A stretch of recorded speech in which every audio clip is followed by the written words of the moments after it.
Bonjour à toutes et à tous, heureuse de vous retrouver pour ces 2 heures d'infos. Nous sommes ensemble pendant 2 heures, je viens de vous le dire, nous sommes le mardi 30 juin. Bonjour Gilles Gansman. Bonjour Valérie. Vous allez bien? Oui, j'ai failli venir avec un t-shirt vert, puis je me suis dit, ça porte malheur, mais en ce moment ça porte chance. Dans les studios, oui, c'est dans les théâtres, c'est pas recommandé. Alain Bougrain-Dubourg est notre invité aujourd'hui. Bonjour Alain Bougrain-Dubourg, inlassable défenseur de la cause animale depuis tout petit.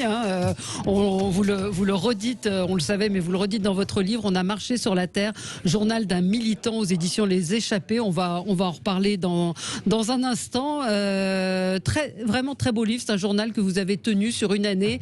On se rend compte que finalement, mais je ne veux pas faire l'interview avant l'heure, mais on se rend compte que y a tous les jours pratiquement quelque chose à dire à propos de la cause animale, que ce soit de la colère ou parfois des déclarations d'amour à ces animaux que nous aimons tant, et en particulier les oiseaux que vous défendez, puisque vous êtes président de la Ligue de défense des oiseaux. C'est ça, Ligue protection des animaux. Des oiseaux. Vous regardez la télé ? Oui. Hier soir, vous avez regardé quelque chose ? Qu'est-ce que j'ai regardé ? Je crois que j'ai regardé un film, je ne sais plus. Oui, avec Isabelle Adjani. Ah, c'était... un road movie un peu sinistre, enfin. Ah oui, c'était c'était Mortel Randonnée. Mortel Randonnée, avec Michel Serrault et Isabelle Adjani. J'aimais bien Michel, absolument. On faisait du cheval ensemble. Écoutez, c'était effectivement sur France 5, en 5e position, c'est arrivé dans les audiences. Et en tête, c'était F1 avec la série Joséphine Sarondy, le film Joséphine Sarondy. C'est plutôt un bon score, 4 081 000 téléspectateurs. France 2, avec la suite de Mallorca, est arrivé ensuite en 2e position avec 2 706 000 téléspectateurs. Et puis la soirée E égale M6, 2 396 000 téléspectateurs, 10% de part de marché. On avait hier Mac Lesguy avec nous. C'est ce que vous avez regardé, Maïté. Bonjour. Oui, voilà. Bonjour, oui. Bonjour. C'est ce que j'ai regardé hier soir. Alors, les idées reçues qui vous empêchent de maigrir. Voilà, en fait, il n'y a aucun régime restrictif et hypocalorique, sinon on fait un yo-yo. Ouais. Voilà. L'eau ne fait pas maigrir. Oui, mais c'est... Voilà. Et alors moi, ce qui m'intéressait, j'avais toujours entendu qu'il y avait un lien avec le sommeil, et j'ai eu ma réponse en fait. Voilà, qu'un mauvais sommeil, dérègle l'hormone du sommeil, la mélatonine. Voilà. Et donc la nuit, au lieu d'être que ce soit l'hormone de la satiété qui se déclenche, non, c'est l'autre. Voilà. Elle s'appelle les deux. Je l'ai noté parce que c'était tout nouveau pour moi. Et voilà. J'ai bien compris qu'il faut un bon sommeil, il faut faire du sport, il faut un régime, il faut pas un régime justement, il faut équilibrer sa nourriture. Oui. Et avant de commencer tout ça, ce qui est très important, c'est faire un bilan hormonal. Oui. Parce que si on a un dérèglement hormonal, ça sert à rien de faire attention. Vous avez du poids ? Vous avez du poids à perdre ? Alors moi j'ai pris du poids pendant le confinement. Voilà. Combien ? J'ai pris 4 kilos. Ah oui. Voilà. Et alors ça m'était arrivé déjà de prendre 2-3 kilos, et en refaisant attention je les perdais, mais là cette émission m'intéressait justement parce que là j'arrive pas à les perdre. Et voilà, donc il va falloir mettre en application. Visiblement vous avez pris des notes et vous avez visiblement bien retenu la leçon. Merci de nous avoir appelé, Maïté. Le zapping du jour avec Gilles. Sud Radio, le 10h midi, les médias, l'instant zapping. Alors ça va intéresser notre invité Alain Bougrain-Dubourg, car hier Emmanuel Macron, au lendemain de la vague verte, recevait tous les participants de la Convention citoyenne, et il est revenu sur le débat des 110 km/h, écolo mais tacticien. Il faut reporter le débat sur les 110 km/h. Alors croyez-moi, je formule cette proposition en spécialiste. Parce que j'ai présenté beaucoup de grands plans, très ambitieux, avec beaucoup de choses formidables, qui ont parfois été résumés à une mesure ou une petite phrase. Et ce serait profondément injuste que tout votre travail soit résumé à cette proposition. Alors, j'enchaîne, mais finalement, est-ce que l'on ne serait pas devenu écolo, Valérie, à cause du confinement ? Eh bien, c'est la théorie de l'avocate Anne-Charlène Bézina. Elle était invitée hier dans l'Info du Vrai sur Canal+. Ce confinement, c'est, d'après tous les sondages le confirment, c'est le moment où les Français ont senti un petit peu la nouvelle vie qui pouvait s'offrir à eux, la fameuse low life que nous vendent certaines entreprises des Amériques, avec cette idée qu'on peut donc vivre plus simplement ou avec un retour aux choses, à la nature, etc. Et donc, je crois que le message écologique est essentiellement né aussi de cette phase de confinement et de cette phase aussi de peur de l'interdépendance que crée la mondialisation économique. Et puis restons dans l'écologie. Hier, il était 23h quand la centrale de Fessenheim s'est arrêtée définitivement. Une aberration pour le journaliste Stéphane Soumier. Il était dans 24 heures Pujadas sur LCI. Le débat, c'est pas pour ou contre le nucléaire. Moi, je veux tout à fait discuter et mon opinion n'est pas faite sur le fait de savoir s'il faut construire de nouvelles centrales. Mais celle-là, elle est là, bon Dieu. Mais quelle décision rationnelle peut vous amener à fermer un outil qui marche comme une horloge ? L'une des centrales les plus sûres de France, a dit l'autorité de sûreté nucléaire dans son dernier rapport, avec comme conséquence l'émission supplémentaire de 2,5 millions de tonnes de CO2 dans l'atmosphère. Une condamnation qui a atomisé le couple Fillon hier de la prison pour l'ancien Premier ministre. Son avocat Antonin Lévy sur BFM a dénoncé une enquête bâclée, Valérie. Lorsque l'on confond vitesse et précipitation, on arrive à une enquête qui est insatisfaisante et on vous dit ensuite à la barre du tribunal, en dépit des éléments que vous produisez, des témoignages complémentaires que vous apportez, que finalement cette enquête que l'on considère comme étant bâclée, elle servira bien de fondement à une condamnation d'une extrême violence. Alors Valérie, écoutez ce sonore. Je crois que les Français ne changeront jamais, alors qu'on peut faire un petit peu de combine. Sur LCI, on a relaté cette histoire de la fraude massive au chômage partiel. Le chiffre est impressionnant. Ouais. On tombe par terre, hein. C'est sidérant. Sur les 3000 dossiers contrôlés, les premiers dossiers contrôlés par le ministère du Travail, 850 suspicions de fraude. 850, ça fait presque 30%, plus de 1 sur 4. C'est sidérant. La fraude la plus courante, ce sont bien sûr les entreprises qui déclarent des salariés au chômage partiel, qui continuent à travailler à 100%. Et puis Valérie, l'équipe TV ne peut plus, vous savez, commenter des épreuves sportives parce qu'il n'y en a pas trop pour le moment. Alors ils se sont rabattus sur les élections municipales pour les commenter. Ah, on part à Paris, qu'est-ce qui se passe? Agnès Buzyn qui semble complètement lâchée par le peloton de tête mené par Anne Hidalgo qui a placé une terrible attaque. Rachida Dati qui suit sur son Vélib, mais c'est fini. Je peux vous dire qu'Agnès Buzyn, c'est terminé là. Oh, merci beaucoup. On part tout de suite à Lyon. Qu'est-ce qui se passe à Lyon? Attaque du maillot vert à Lyon. Le maillot vert qui a lancé le sprint. Personne n'avait vu venir dans les 200 derniers mètres. Et le maillot vert qui s'impose sur la ligne d'arrivée. Victoire des Verts à Lyon. Qui c'est les plus forts évidemment? C'est les Verts.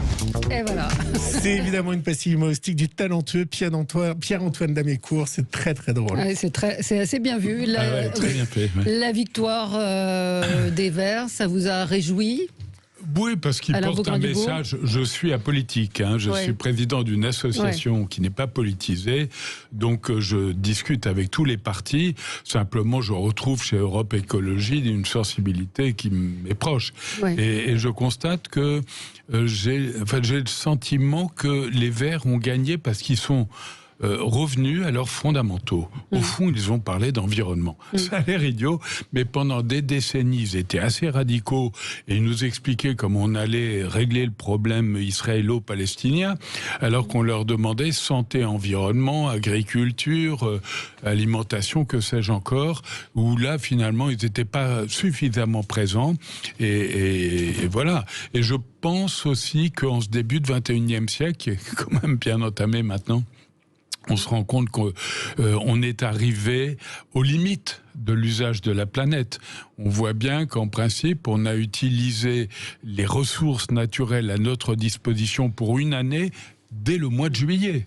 C'est effrayant. Au-delà, on vit à crédit sur la planète, l'empreinte écologique, c'est une planète ennemie, etc.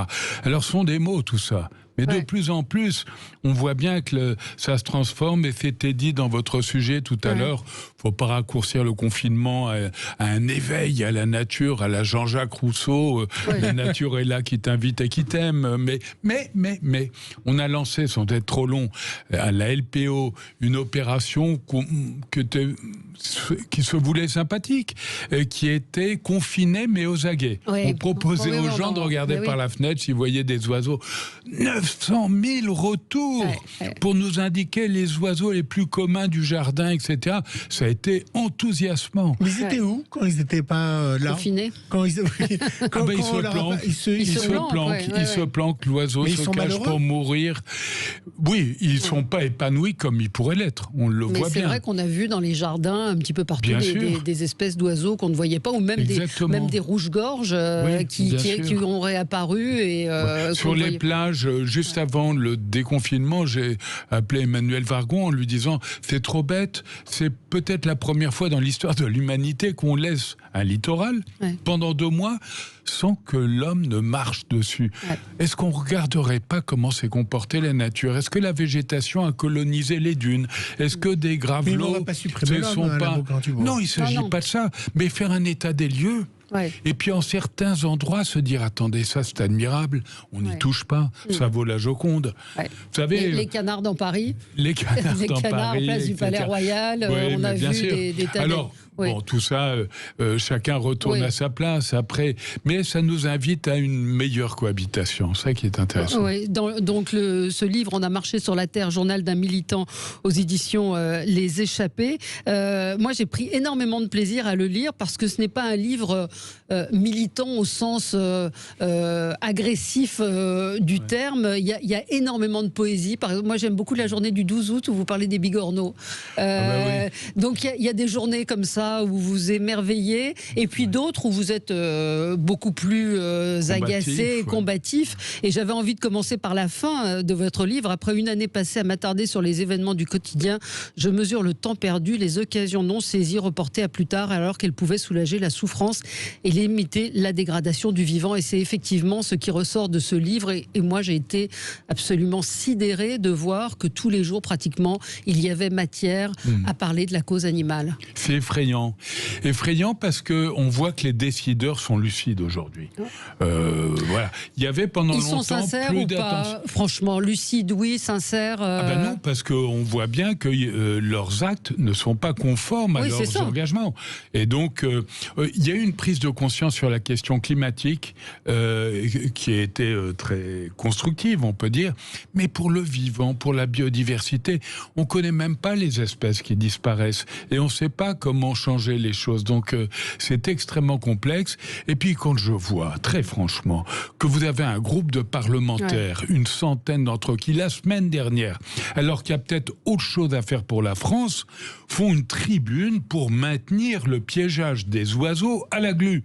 On est le dernier pays d'Europe, même Malte a arrêté à faire ce genre de pratique odieuse, insupportable. Il faut expliquer qu'on met de la glu, c'est ça, sur de la colle, sur les arbres, sur des branches. Et on capture, j'imagine. Pardon. Ils essayent de sauver, ils s'arrachent les jambes. Et le plumage, etc. Enfin bon. Et donc ça n'est pas sélectif. Leur patte, évidemment. Mais dans quel but on piège ces animaux? En principe, ils veulent capturer des grives pour servir d'appelant, pour attirer d'autres grives et les tuer au fusil. Bon, écoutez, tout ça, c'est simplement ça prend plein de petits oiseaux, et on voit en plus qu'il y a du trafic. Vous savez, quand on se battait contre le braconnage des ortolans, dont la population a chuté de 80%, c'est pas simplement pour dire oh c'est mignon les petits passereaux. On est en train de parler du vivant qui est à l'agonie. Mais pourquoi ils font ça? Parce que n'importe quel être humain. Non, mais je parle des parlementaires. Il y a quoi? Il y a des lobbies. Vous en parlez dans le livre. Il y a des pressions. Il y a des lobbies, et je vous le dis très clairement, monsieur le président de la République, que j'ai rencontré pendant la campagne en tête à tête, etc., qui n'a pas une culture environnementale très affirmée, mais qui apprend très vite, sauf en matière de chasse. Et il est convaincu, me semble-t-il, que s'il récupère les chasseurs, il va gagner la ruralité française. C'est grotesque.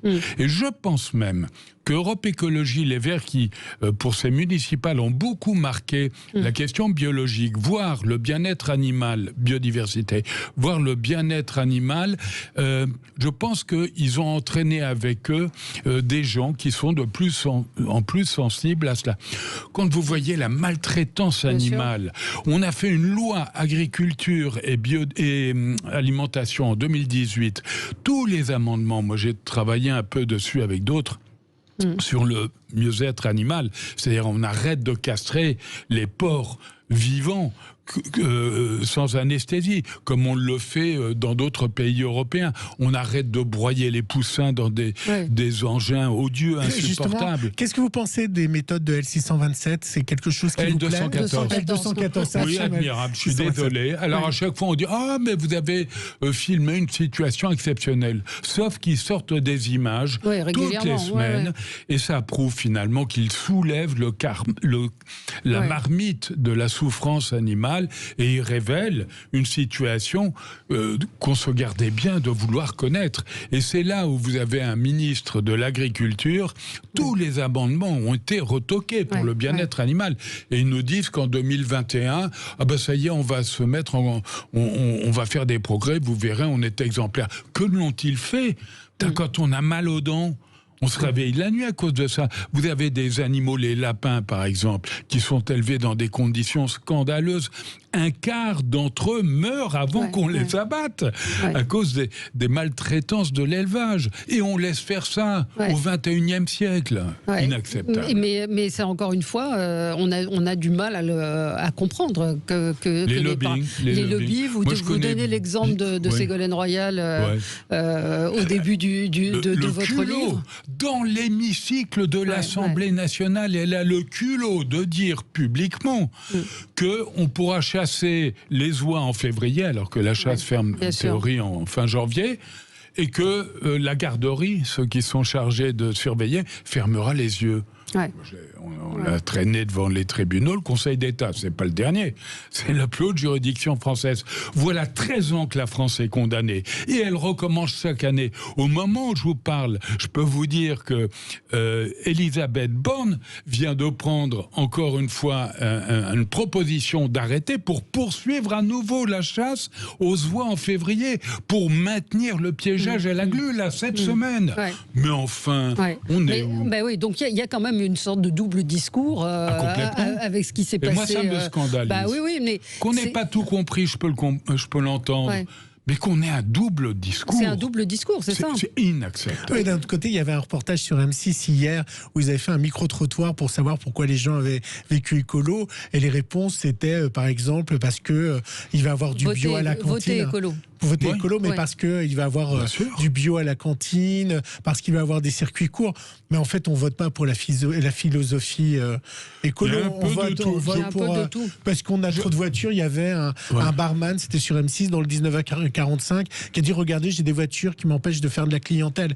Mais on ne vote pas écolo pour ça quand même. Non, je crois que le premier levier qui nous amène à modifier nos comportements, voire à voter écolo, c'est la question santé et environnement. On voit bien que notre modèle, quel qu'il soit, les bagnoles, la bouffe, que sais-je encore, ça nous détraque. Et là, on veut revenir à quelque chose de plus sain. Vous êtes végétarien ? Non, je suis pas végétarien, mais je fais le lundi vert. Le lundi, ni viande ni poisson. Ah, c'est bien ça. Le lundi vert. Et puis, je mange quasiment plus de viande. Mais voilà, je fais partie de ceux, alors on me le reproche, qui, bien que mangeant de la viande, me bat pour la condition animale, pour que les animaux soient mieux traités. Oui, mais c'est effectivement plutôt une bonne idée. Il y a des émissions, vous en avez animé plusieurs à la télévision. Il n'y a plus vraiment d'émissions consacrées. 30 millions d'amis a été supprimé. Alors là, ce soir, France 2 diffuse Sur le front des animaux menacés, donc qui est présenté par Hugo Clément, qui lui est très militant. Ça va parler du braconnage, ça va parler du pangolin, des macareux aussi pour les oiseaux. Des macareux, absolument. Il est venu dans notre réserve. Il est venu vous voir, d'accord. Oui, la réserve des 7 îles, c'est là qu'on a planté les racines de la Ligue pour la protection des oiseaux. Il y a 30 ans, j'ai découvert ça dans votre livre. Moi, je suis depuis 30 ans, mais la LPO, c'est un siècle. Ah, c'est un siècle. Mais vous, c'est 30 ans d'engagement et on voit la progression aussi des adhérents qui prouvent qu'il y a une prise de conscience. On est la première association nationale, 400 salariés, 60 000 membres. On explose là, il y a vraiment un engouement. Est-ce que ce type d'émission, justement, est utile et c'est ce qu'il faut faire? Hugo Clément, je suis très heureux qu'il existe, qu'il sorte dans ce paysage, parce que je le crois très honnête, extrêmement motivé et compétent. Cela dit, je regrette qu'il n'y ait pas d'émission dans le service public je suis pas nostalgique, rassurez-vous, mais façon Animalia, où il y avait un magazine, c'est-à-dire on pouvait faire un sujet de 5 minutes sur les chercheurs admirables du Muséum national d'histoire naturelle, sur une découverte à l'INRA, sur des travaux en mer par Ifremer, sur l'IRD, le rayonnement de la France en biodiversité dans le reste du monde. Que sais-je encore? On est vraiment les enfants de Cuvier, Buffon, Lamarck et tout ça. On a de la nature en nous, dans nos gènes, et il faut, non pas avec des grandes émissions thématiques, mais à travers un magazine où on verrait plusieurs reportages. Pour reprendre sur le front, on verra demain, mais sur les 2 premiers sur le front, qui étaient sur les océans pour le premier, et le deuxième, J'ai un trou, les audiences ont été pas terribles du tout. Et donc, est-ce que finalement, et les émissions écologiques, en règle générale, ne marchent pas à la télévision? Dès qu'on essaye de lancer un magazine vert ou écolo, c'est quand même une catastrophe d'audience. Choya a cartonné quand même. C'était pas une magazine écolo, Choya. Le temps d'hélicoptère, le machin. Ça parlait de la nature, Non, quand même, il nous a donné des images admirables de la beauté de la nature.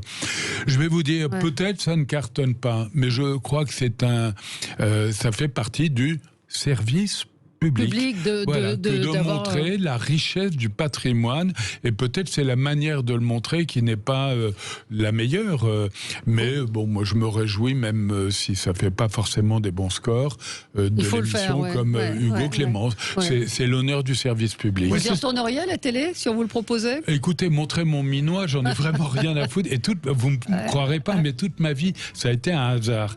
Moi, ma chance extraordinaire, je rêvais enfant d'aller voir le lion dans la savane africaine, l'ours polaire dans le Grand Nord et le manchot dans le Sud. Bon.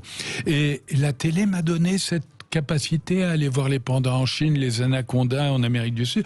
Et donc, ça a été un bonheur. C'est l'outil télé que j'ai aimé. Et puis, la notion de partage. Je crois que j'ai du mal à regarder tout seul un coucher de soleil. Voilà, ça se partage parce que c'est trop beau. Et c'est ce que vous partagez vraiment dans ce livre que je conseille en plus en cette période d'été où on va peut-être justement avoir le temps de lire. Ça parle de beaucoup de choses. Encore une fois, moi, j'ai été touchée par la poésie de votre écriture, et puis scandalisée par ce que vous racontez. Il y a de tout dans ce livre. Ce journal se lit, se pose, se reprend. C'est vraiment un livre rare. Vraiment, je le dis pas souvent, mais j'ai trouvé que c'était très beau. On a marché sur la terre, journal d'un militant, Alain Bougrain-Dubourg. Merci d'être venu nous voir. C'est aux éditions Les Échappés. Et puis on vous retrouve dans les bêtisiers. Voilà. De toute façon, vous serez toujours avec nous. Je pense pour 10 ans encore, le singe qui vous frappe, le tigre. Donc voilà. Merci à vous. On se retrouve dans un instant. On va continuer à parler de défense de l'environnement, défense du consommateur avec l'UFC Que Choisir qui lance une grande consultation citoyenne. À tout de suite.